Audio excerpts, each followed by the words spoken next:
we have a special opportunity to hear from Mrs. Tsikhanouskaya, her point of view on the situation. And around his intervention and after her intervention, we will have a debate with 4 panelists, 2 from Lithuania, 2 from Italy. From Lithuania, Mr. Vytis Jurkonis, Director of Freedom House Vilnius, and Mr. Maximas Milta, Head of Communication of the European Humanities University, based in Vilnius, by the Belarus institutions, as I learned a few minutes ago, and 2 members of the Italian Parliament, Mrs. Suriano, Simona Suriano, she's the spokesperson of the Movimento 5 Stelle in the House of Representatives, and Mrs. Lia Quattrapelle, she's a member of the House as well, but also a member of the Foreign Affairs Committee. She will join us at a later stage. Now I would open this asking Ambassador Slepavicius to intervene for his opening remarks. Thank you. Thank you, Mr. Chair, and good morning, dear panelists. Good morning, dear participants of the seminar. First, I would like to thank Mr. Giorgio Bertolomucci for the invitation to participate in the diplomatic festival. It is the 2nd year in a row the Lithuanian Embassy hosts an event of the festival. This time it is a little bit different, purely virtual. However, there is a current situation we live in, and we must adapt our lives to it. Today we will discuss the situation in Belarus. For us Lithuanians, Belarus and Belarusians is not just a neighboring country. We have common history since 1253, the year of creation of the state of Lithuania, or even before. Since then, we have been together with Belarusians. Roots of the statehood of modern Belarus are the same as ours, the Grand Duchy of Lithuania. Even our national coats of arms are very similar. Moreover, it is the 2nd time during the last 100 years when Vilnius is a city where Belarusian patriots try to create independent and democratic state. It happened in the beginning of the 20th century, and it's happening now. We Lithuanians have passed the path towards independence and democracy 30 years ago. Now we see the people in Minsk and other cities of Belarus are repeating the same steps. All of that I have mentioned before explains very clearly why Lithuania, and even more important, Lithuanians, cannot remain indifferent about the current situation in Belarus. We cannot close our eyes when the illegitimate regime of Minsk uses brutal force, imprisonments, tortures, and harassments against its own nation.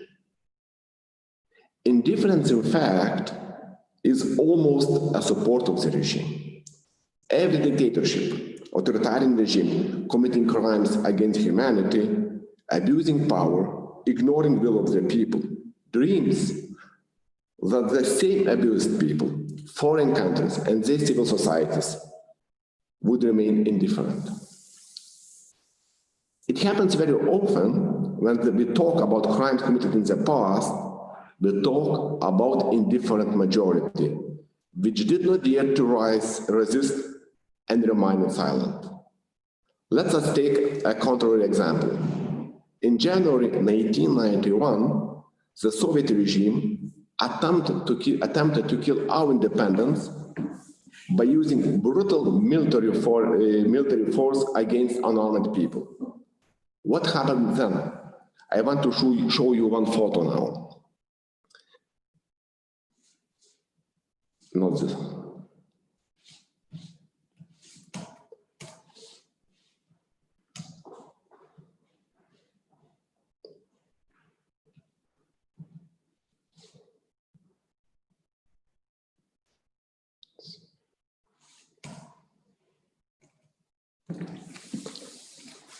This is Moscow, January 1991.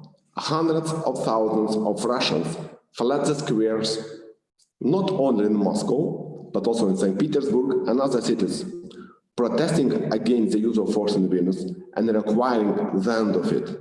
And finally, Soviet aggression was stopped. We in Lithuania are very grateful to Russian Democrats of the time, Russian people, for this enormous gesture of support and solidarity. We will remember it forever. And now I will show you another photo, also done in Moscow, August 2020. There were about 300 people requiring the end of the terror in Minsk. Unfortunately, it is not very difficult to notice the difference between the two photos. The call of the Nobel Prize winner and member of the Belarus Opposition Coordination Council, Sviatlana Tsikhanouskaya, to Russian intellectuals not remain silent, remained unheard.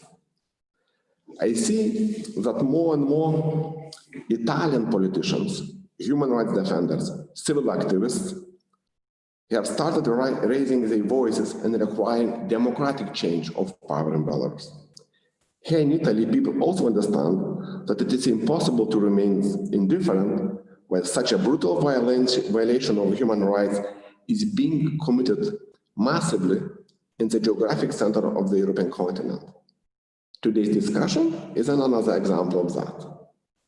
People in cities of Minsk are requiring very simple, which for us is absolute normal.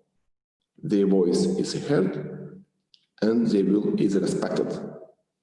They want the government they voted for. Do people of Belarus have no this right, basic right?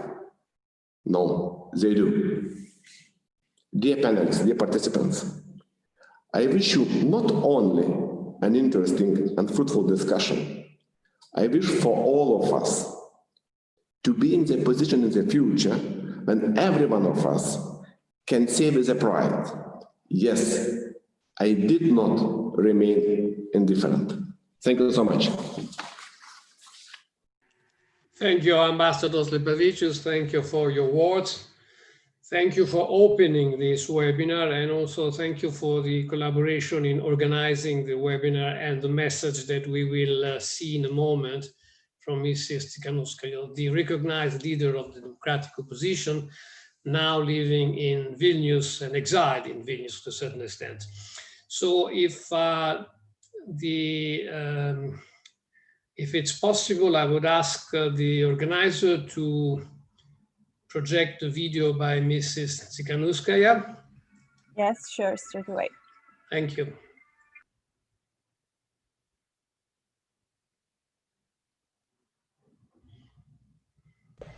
First of all, I would like to thank you for the invitation. It's an honor to address the renowned panelists and respected participants of the Festival Bela Diplomatia. I'm happy to see that Belarus is on the agenda of this important forum. Thank you for organizing this panel. International attention on and solidarity with Belarus has never been more paramount. I'm happy that Italians are paying attention to the events in Belarus. Indeed, Italy is an important country for Belarus. First, as a founding member of the European Union, Italy is playing a key role in shaping European policy towards Belarus. A consolidated position from the EU supporting democratic Belarus is vital for our people. Second, Italy and Belarus have close economic ties, which we only plan on deepening. Italy and all of Europe would benefit greatly economically from trade with a free, democratic and independent Belarus. Third, given the opportunity, I would like to mention the symbolism of having this panel in Italy. Italy has a long-standing democratic tradition that it prides itself on. As Belarusians have shown, one shouldn't take it for granted. Thus, as one of the first democracies in the world's history, Italy could play an important symbolic role in helping the Belarusian people to achieve freedom and defend their rights. I would also like to thank the Belarusian diaspora in Italy, who have been most active and supportive. We also appreciate the solidarity shown by the Italian parliament, government, and civil society. On that note, I'd like to tell all Belarusians living in Italy or elsewhere, and everyone sympathetic to our cause, that we and I personally immensely appreciate your support, and that you give us the energy to keep fighting for what is right. Thank you to all the experts participating in this panel. Among them, Vitis Yurkonis, whose support has been crucial in such difficult times as this. Belarusians appreciate your support.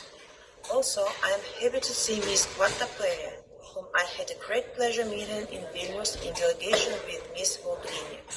I am delighted to see more women in politics. As you might know, Belarusian struggle for democracy is led by women. Thus, by supporting Belarusians in their fight for democracy, we promote women's rights and therefore prosperity for all. I wish you an engaging and productive discussion. Well, thank you. This is a very meaningful message by the leader of the democratic opposition in Belarus, now exiled in Lithuania.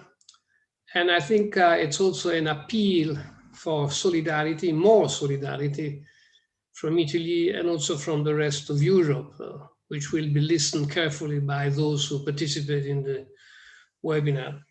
By the way, Mrs. Tsikhanouskaya mentioned in his message, Mr. Yurkonis.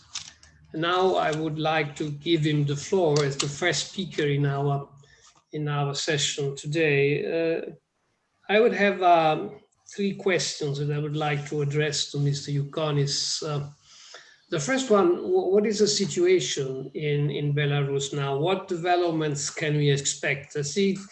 We see with some concern that the democratic opposition is still mobilized and continues to protest on every weekend practically, but also that the arrests and the repression continues by the regime. The numbers of opponents, including not only politicians, members of the opposition, journalists, that are in jail, and there are no prospects so far for them to be freed. And so what could be or should be the next steps? The second is, what are the expectations of the democratic opposition? We know that this is a very spontaneous movement, not yet organized, nevertheless very successful in mobilizing the people of Belarus and also in the rest of the world. My curiosity, and I think the curiosity of others who participate in the webinar, is what would the democratic opposition expect also from countries outside Belarus, and in particular from the members of the European Union? Is it enough what the Union is doing? Is there something more that we collectively or individually as members of the Union could do to help ease the situation, to improve resilience of the civil society in Belarus, to facilitate and ease the situation of the democratic opposition, and also to exert pressure on the regime to free people that are now in jails? So these are my question marks, and with this I would give the floor to Mr. Yurkonis. And Vitis, the floor is yours. Thank you, Mr. Chair. It's really a pleasure and an honor to be here. And the questions you raised are important and difficult ones, but I'll try to address them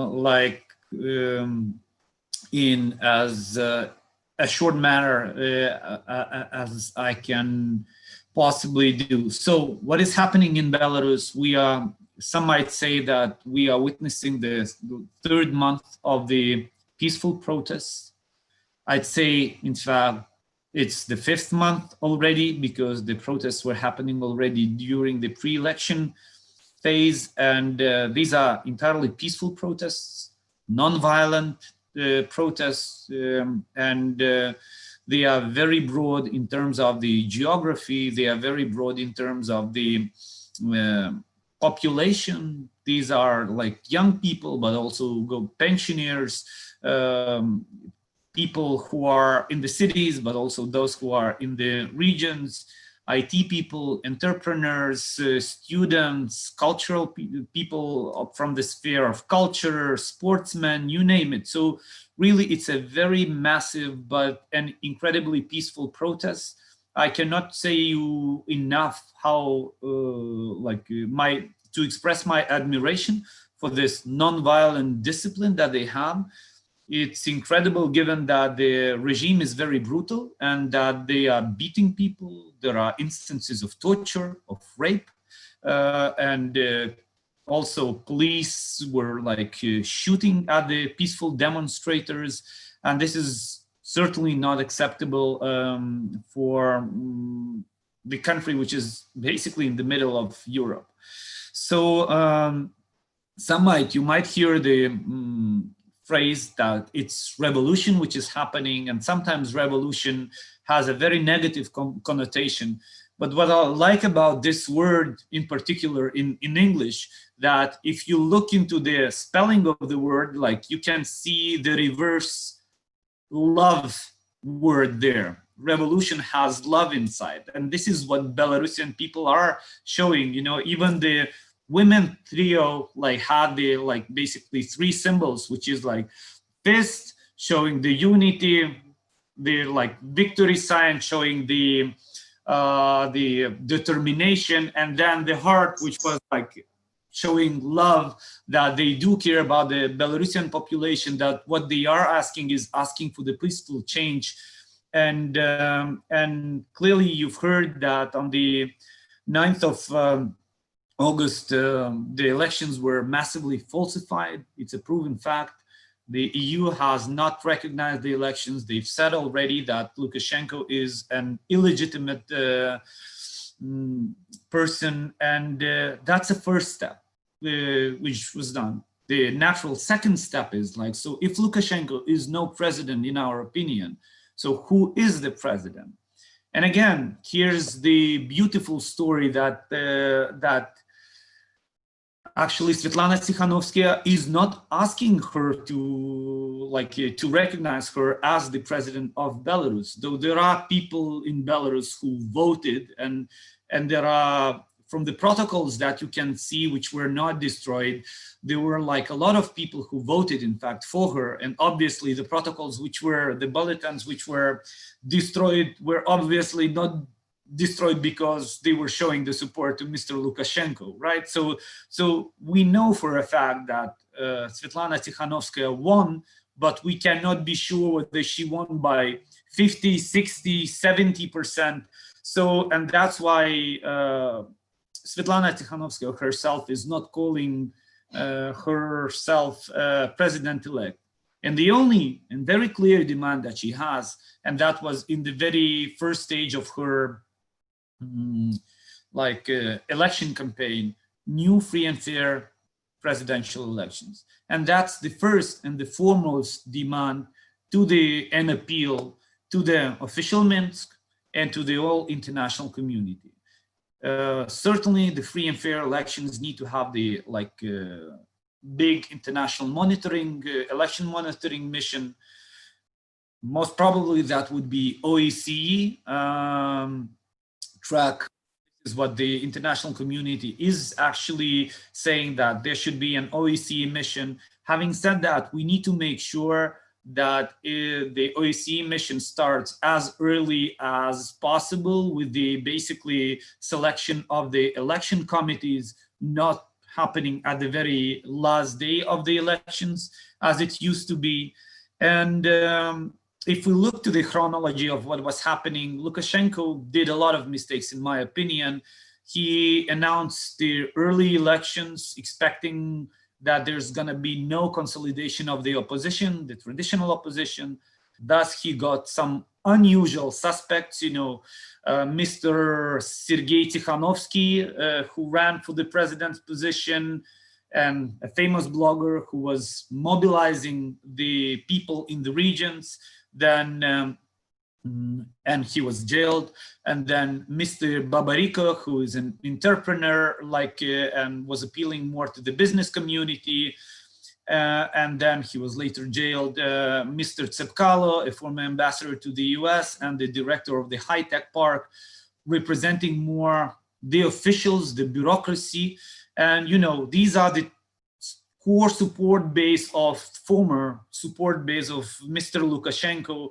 And thus that was his first mistake, because basically his support base went to some other people.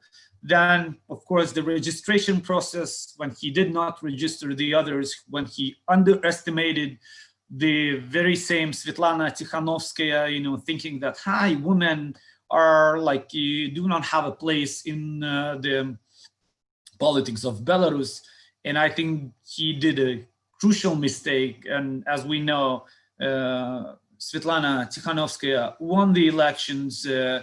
Then he tried to intimidate and early on to do the violence, thinking that people would be afraid to speak up, and in fact it only mobilized them even more. He tried to shut down the internet in the so-called IT country, and that's the biggest mistake you could ever do. You know, the IT folks, you know, entrepreneurs were like, what the hell is happening? I mean, this is impossible, this is wrong. And thus he actually contributed himself due to the mistakes to the mobilization of people, never mind the COVID situation, where he was totally neglecting and actually mocking people and mocking the different leaders of the world, saying that COVID doesn't exist in Belarus. Meanwhile, the civic initiative by COVID-19 was doing an incredible job, basically replacing the Ministry of Health and supporting the medical workers,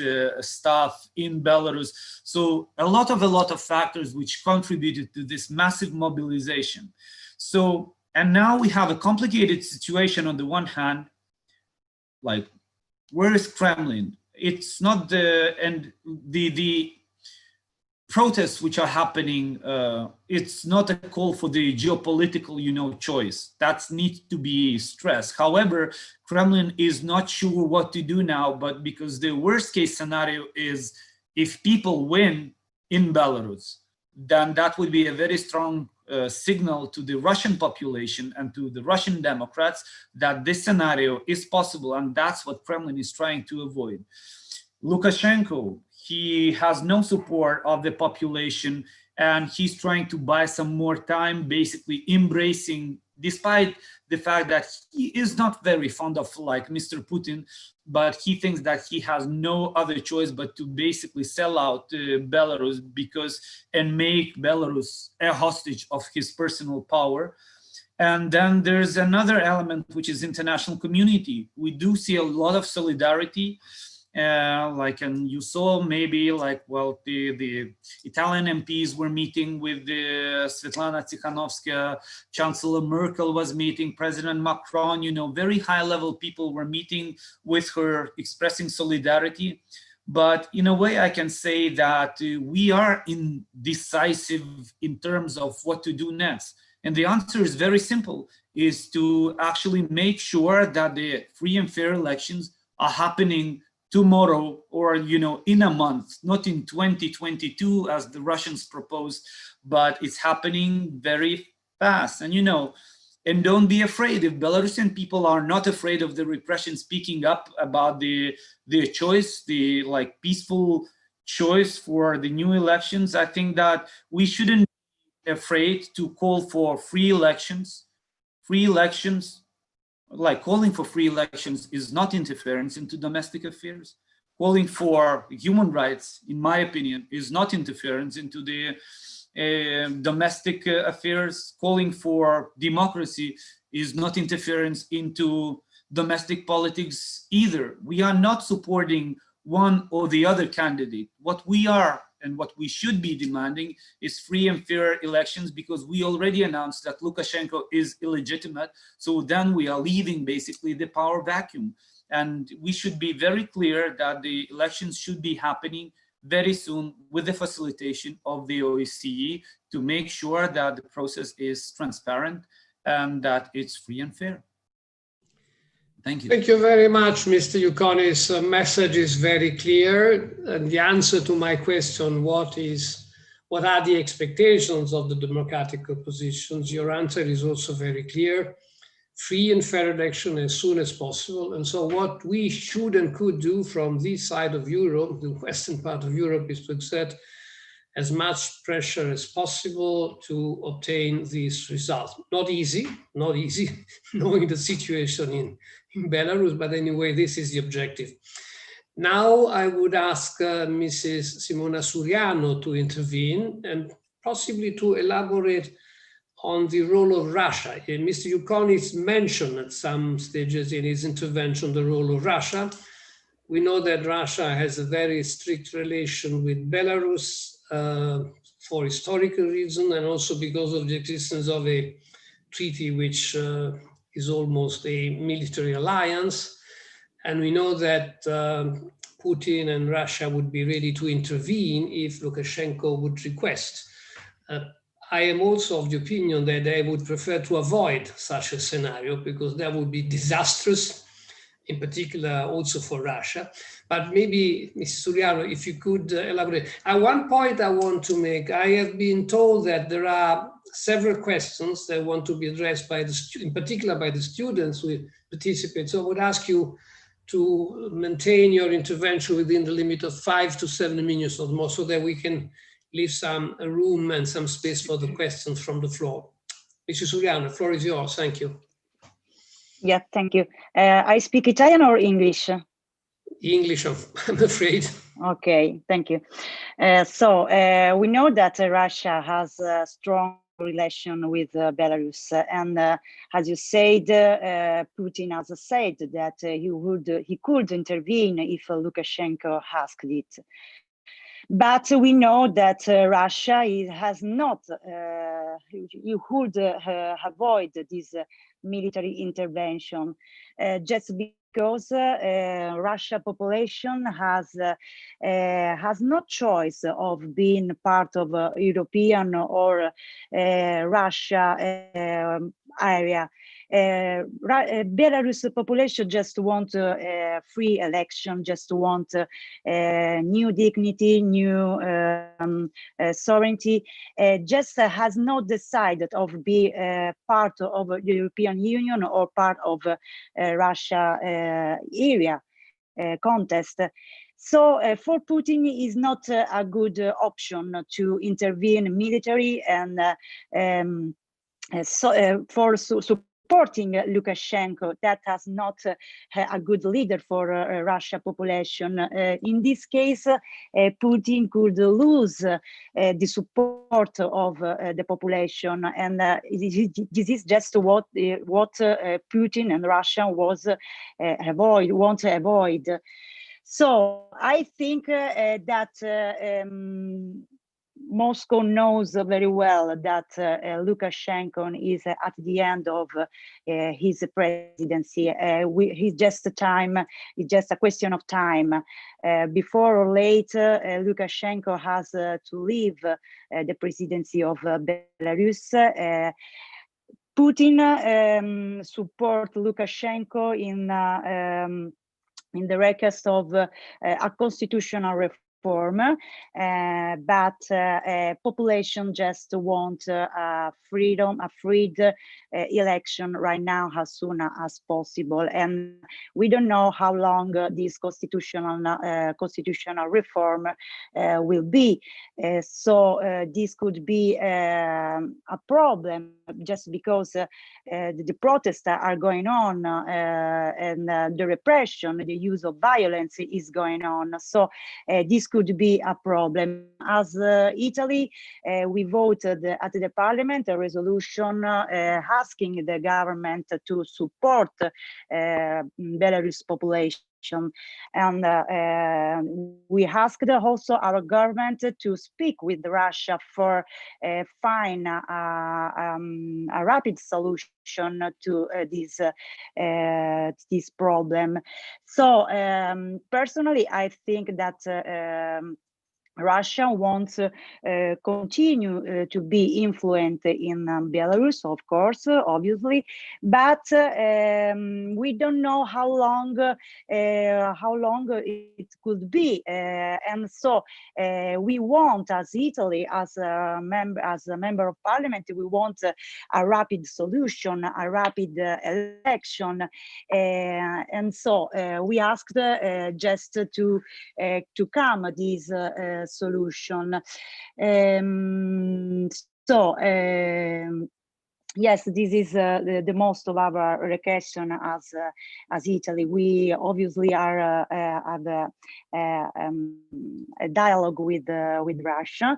I know that our Minister of Foreign Affairs has been in Russia just last week, and obviously they speak about the Belarus situation.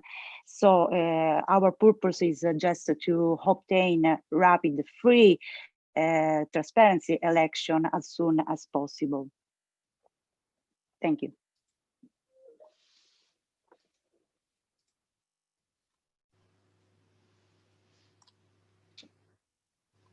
Thank you, Mrs. Suriano. Both you and before you, Mr. Yukonis, have stressed one element of this revolution. I don't know whether it's orange or not, which differentiate this revolution from others that have taken place in that part of Europe. And I'm referring in particular to Georgia and to Ukraine. Nobody in Belarus is requesting to move quickly towards the EU or NATO.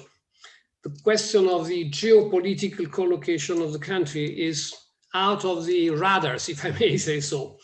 And this is an element which, in my view, should or could facilitate a peaceful solution of the problem. If there was a request by the democratic opposition to move straight forward directly to the West, that would have made things much more complicated. But this is my own comment. Now I would ask Mr. Maximas Milta to intervene. And he's of course free to speak of whatever he wants to speak. I have two questions in particular that I would like to address to him. The first question is, assuming that Russia would be willing to facilitate a transition in Belarus, is there an alternative to Lukashenko, an alternative which would be acceptable to the Russians and also to the democratic opposition? And the second question, I think it has been mentioned by Mrs. Suriano, Lukashenko has desperately, at the very last moment, tried to reopen the games, proposing a reform of the constitution. If I'm not wrong, nobody knows exactly what he has in mind.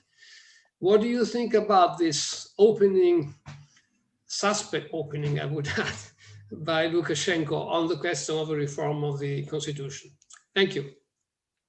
Thank you, Ambassador. It's a pleasure and honor to be today at this panel discussion. I'll be happy to contribute. But before I start, I just want to second the brilliant outline that Vytis has already presented when it comes to outlining not only the context, but also the specificity of the developments in Belarus. I would rather prefer calling the developments in Belarus as a revolt, not revolution, but revolt, because this is indeed an overwhelming process that encompasses all social groups in Belarus, from pensioners to youngsters, from entrepreneurs to football fans. I have spent 52 days in Minsk, starting from August the 1st till September 22nd, and I have been witnessing the unfolding of these, the visible side of the protest that is continuing. And I just want to remind you that this is the day 75 of the protest nowadays. Now, referring to your questions, indeed, the narrative of inevitability of Lukashenko as the only possible figure to take the control, to take the lead in Belarus, has been one of the major speaking lines of the regime for the last decades. As you know, Lukashenko remains in power in the course of the last 26 years. And in the course of these 26 years, he has experienced the various approaches from the West when it comes to the sanctions policy. The very first sanctions were introduced, by the way, by the United States that continue to be valid after the brutal violations of the year 2006 presidential elections.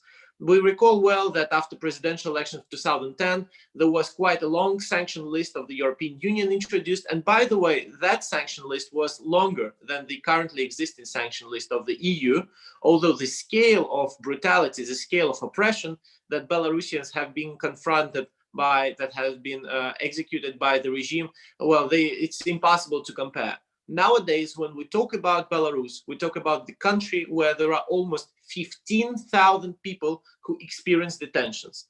We talk about the country where there are 102 political prisoners. We talk about 6 victims. We talk about 450 cases of tortures, where tortures are not metaphorical, but real cases where people were beaten till they lose their consciousness, till they lie in their blood, and even the cases of people being raped in isolators. So this is the state of affairs in Belarus. So therefore, the speaking line of Lukashenko in trying to gamble and to demonstrate as if Belarus, represented by Lukashenko, is a somewhat buffer zone that in a way could probably even allow to solve the question of security of NATO states and Europe, and the European Union and NATO shares more than 1,000 kilometers of border with Belarus. So we talk about quite important neighborhood dimension here. This is not just one of the minor countries in terms of the external borders of the EU and NATO, but at the same time we see that all of the actions of the regime, they demonstrate something quite different. The people in Belarus have demonstrated quite visibly that they no more tolerate not just the demagogy, not just the populism of the regime that were one of the major excesses that were executed, but also the brutality and the use of force. Before August the 9th, as Vitis rightly mentioned, there were also protests, there were also detentions, because from the very beginning of the presidential campaign, we have seen that the regime acts desperate. It tried to play around with the elections as if there would be no need for use of force, but as a result, we see that it continues to be desperate, and therefore the talks about constitutional reform, it's just another form of manifestation of the desperation of the regime. The very first mentionings of the constitutional reform, by the way, are dated back to year 2018. Back then, Lukashenko tried to play around on the level of rhetorics about constitutional reform, and that was the first case when Lukashenko has stated that he has addressed the Constitutional Court to come up with proposals on amending of the constitution. I want just to remind to participants of today's webinar that the currently existing constitution in Belarus was adopted during unfair referendum, where again fraud and falsification of results were taking place, because the initial constitution of Belarus, adopted in a democratic and transparent manner in year 1994, was quite rapidly reversed as soon as Lukashenko has come to power. So even if we follow the current constitution of Belarus line by line, it is in a way super presidential republic that the constitution provides right now. And the approach of Lukashenko to play around on a rhetoric level with constitution is just a matter of buying more time for himself. But there is no real meaning, no real content for, let's say, background behind this talk. Now, one of the dimensions that I want to highlight is quite important in my opinion. This is a human rights dimension. I have already stressed the amount of political prisoners in Belarus, more than 100 of them. But also, if we address the various social groups that are taking part in the revolt, and once again, we are not talking about central squares and streets of Minsk. We talk about the entire nation of Belarus, the country which in its area is comparable to the Great Britain, the country where you have 9.5 million people living. And it's not only Minsk that is on protest, but all over Belarus, from the west to the east of Belarus, from the north to the south, encompassing the larger cities and the smaller ones. And we see that on a weekly basis, the regime was outlining certain threats of the regime, enemies of the regime. The regime has highlighted one of the very first enemies of the regime, by the way, were outspoken as the Catholic Church. You may know that Catholics are the second largest Christian confession in Belarus. There are roughly 1 million Catholics, and the Archbishop of Belarus is not allowed to come to the country, despite his Belarusian citizenship, because in Lukashenko's eyes, Catholics have somewhat been predators, that they have been more vocal, more, let's say, more resilient when it comes to showing support and solidarity to the people of Belarus. Later on, we have seen the continuous wave of attack on NGOs. First, there were ecological NGOs, and later the overall sector of NGOs have been experiencing arrests and attacks and very brutal use of force. Later on, when the academic year has started, students started to carry on with rallies almost on a daily basis. And we see that right now, rectors of already 7 universities in Belarus were reshuffled. In Belarus, there is, as you know, no academic autonomy and no academic self-governance. So therefore, rectors are directly appointed by Lukashenko as if it is a state-owned enterprise. So this is an attempt by a regime also to take control in the universities. Lastly, I want also to stress the important aspect of media. As Vitis rightly mentioned, there were those days when the internet connection was completely locked down in Belarus. There were 3 days in Belarus when there was no internet access. Every Sunday, when these largest rallies take place in Minsk and elsewhere, the mobile internet is also switched off. For a country which has very rigorous IT sector, obviously this is unacceptable. And I believe one of the spin-offs also has been the very fact that despite the oppression against journalists, and effectively starting from October the 2nd, there is no single international journalist who is operating in Belarus legally, because all of them, they were revoked from accreditation. Still, we see that the civic engagement of people allows us to carry on and to see the 75 days long protest. And I'm quite confident that if we are talking about meaningful steps from the West, we should also think about another dimension. We should think about the dimension of responsibility of those who are doing crimes, who are persecuting people, who are responsible for falsifications of elections. And there is enough already of data collected to prove the scale and people responsible for that. And therefore, the question which in my eyes becomes quite important, I believe, is the question of universal jurisdiction. The principle of universal jurisdiction, how can it be applicable in terms of Belarus? Because as we know, we cannot expect free and fair court hearings in Belarus, and the scale of repressions is just another evidence of that. Thank you very much, and I'll be happy to answer questions if there are. Thank you, Mr. Milta. Thank you very much for your presentation. I see that we have 106 participants. Most of them are university students. So I would like now to open the floor for them to address questions to the panelists. I don't have on my screen Lia Quartapelle, so I think we can move to the Q&A part of the meeting.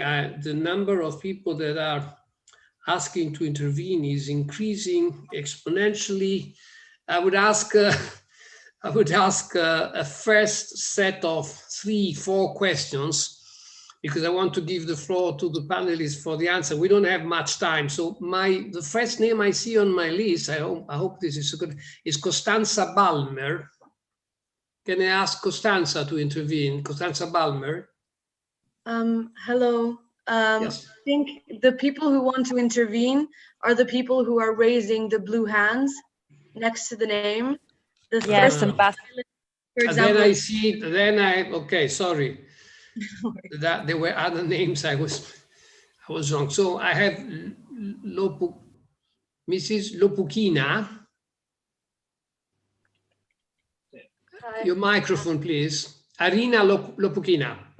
You must be from the region, if I'm not wrong.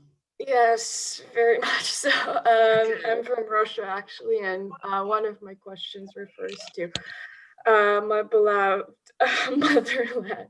So, I mean, we have seen Russia violating and breaching international laws on numerous occasions, from Crimea to the Navalny situation.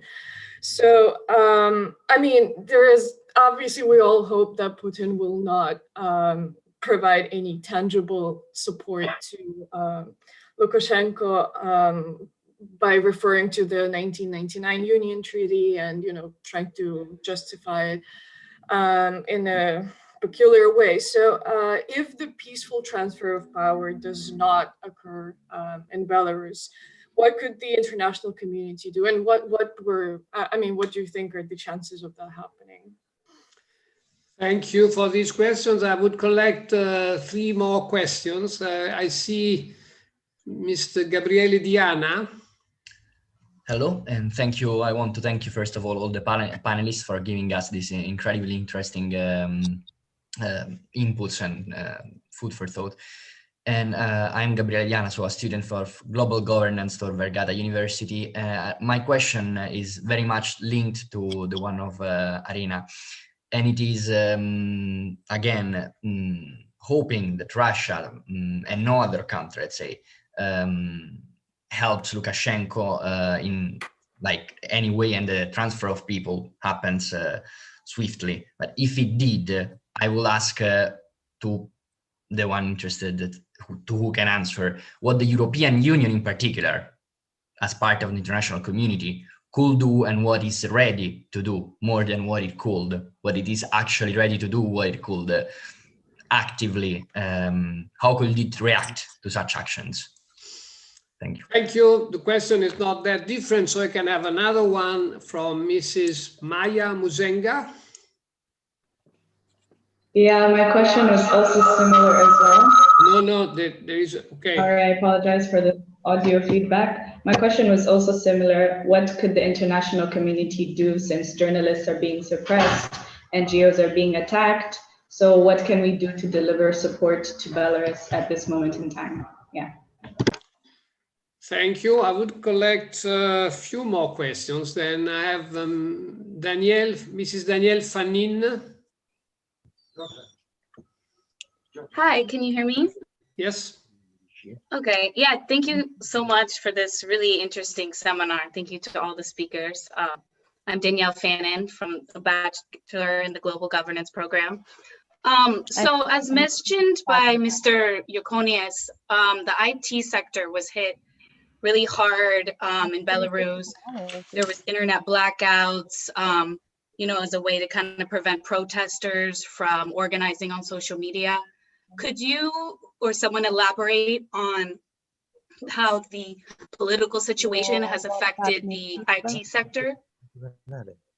E questo è quello dopo. Iora è quello che comincia alle 11. Thank you. Ah no, scusami, canale 2. Ok, va bene. Chi è?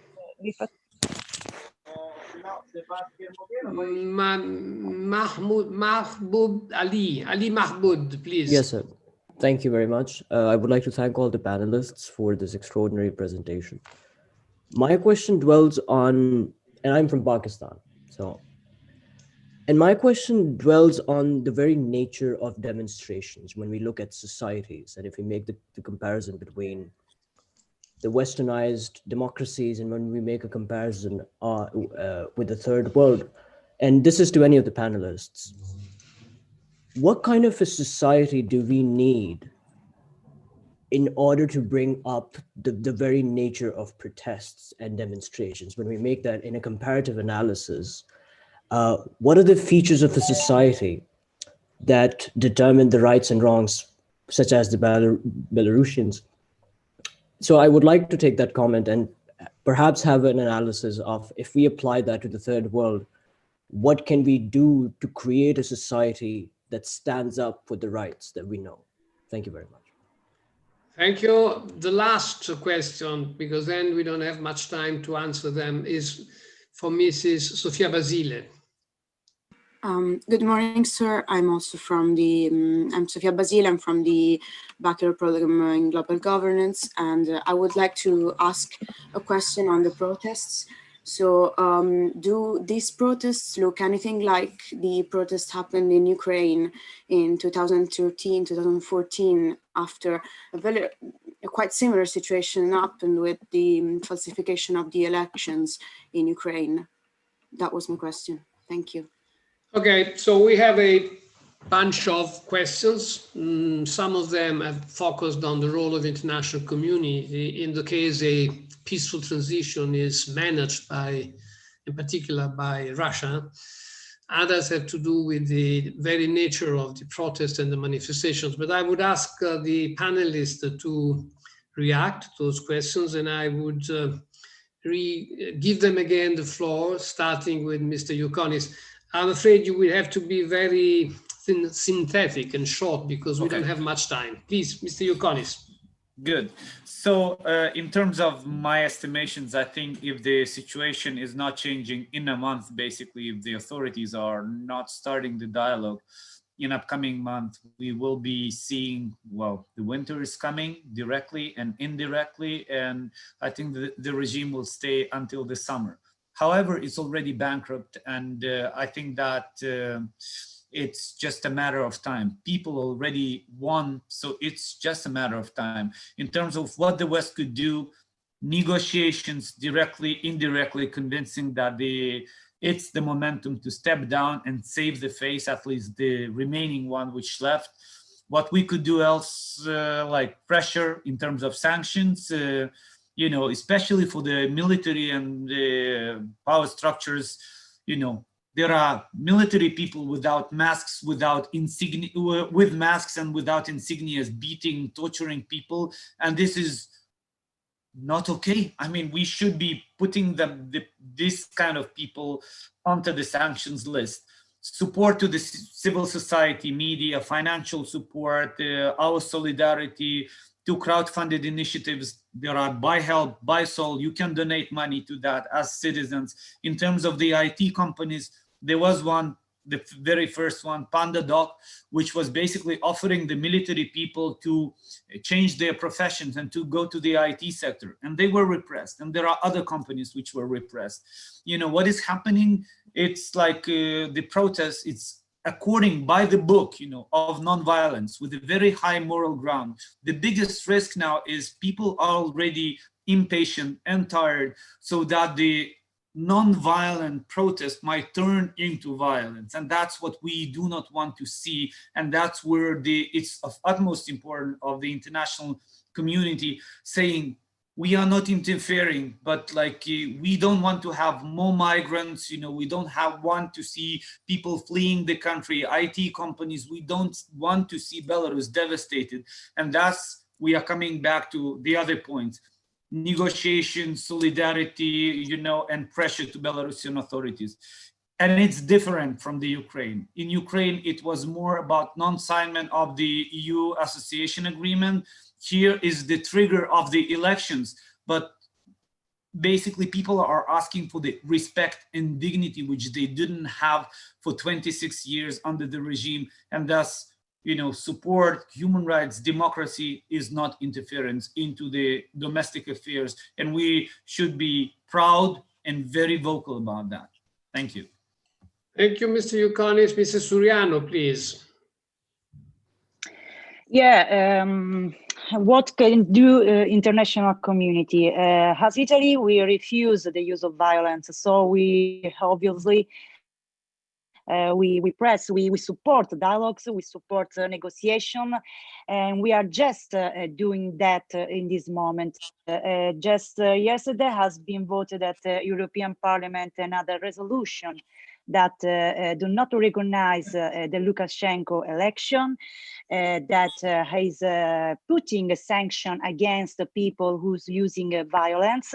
So we just do not want to use violence, obviously, and we just do not use war for to solve problems. So as Italy, as I think, as a European community, we just support dialogue and negotiation. We just hope that a new free election will come as soon as possible. This is our position as Italy. Thank you, Mrs. Suriano, and Mr. Milta, please. When we talk about international pressure and international organizations where Belarus would be a member of, and also encompassing Russia and the West, there are very few of such. There is the Organization for Security and Cooperation in Europe, OSCE, where the Moscow mechanism has been already initiated, and Vitis has mentioned it. So, and the other institution is the United Nations. But then in reality, we talk that OSCE is actually the framework where the further dialogue and reaching the consensus with the peaceful transition of power of the bankrupted Lukashenko regime should be taking place. So I imagine that putting more pressure on OSCE Moscow mechanisms to be efficient, because from what we know, not always it has been the case. Moscow initiative has been also applied to Belarus after 2010 elections, but as a result, we didn't see any power change, regime change in that. The other aspect which is important in my mind is the support provided, as already mentioned, to crowdfunding platforms, but also particularly to journalists. It has been for almost 2 months that journalists are basically restricted from their legal work in Belarus. We see not only the major news agencies from the world, Agence France Presse, Associated Press, Reuters, who are not able to get accreditations there, but also the local journalists in Belarus. They are risking their lives every day, and now together with protests in the streets of Minsk. So this is important to provide financial, organizational, and any other ways of support to people who are doing journalistic work in the broad sense of things. Lastly, when it comes to what can Europe provide to Belarus, what Russia cannot, I believe that if we want to see Belarusians' hearts and minds also aligned to Europe. And in general, Belarusians are very much enthusiastic about Europe. The clearest example of that, the amount of Schengen visas that are issued per capita.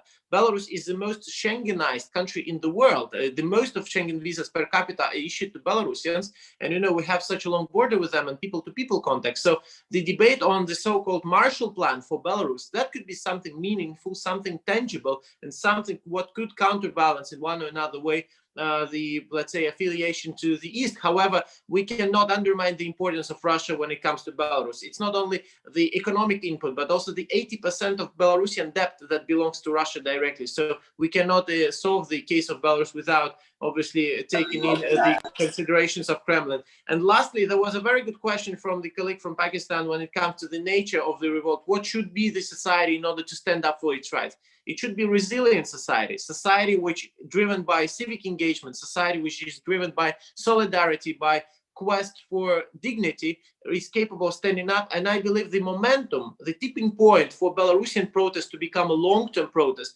was something what happened 10 weeks ago. This was the day when women's rally took place for the first time, when women went out in the streets and they continued to carry on the peaceful manner of the protest. And that's why it is so different from Ukraine and from Georgia. The protest happening in Belarus is a nationwide, horizontal-driven mobilization, something what is more similar to Solidarność movement of Poland of late 80s or Sąjūdis of Lithuania of very early 90s, late 80s. Thank you very much. In principle, I would have some more questions from students participating in the webinar, but I think that we have reached our deadline. I'm afraid we have to close our webinar. Yes, I'm afraid so, Ambassador. So I would close by thanking all the panelists, also the students participating in the seminar. And finally, last but not least, Ambassador Lepavicius, who has co-organized and co-hosted this event. Thank you again, and I hope this event has contributed to increase awareness of the complexities of the situation in Belarus and of the need for solidarity for the people of that country. Thank you very much. Thank you.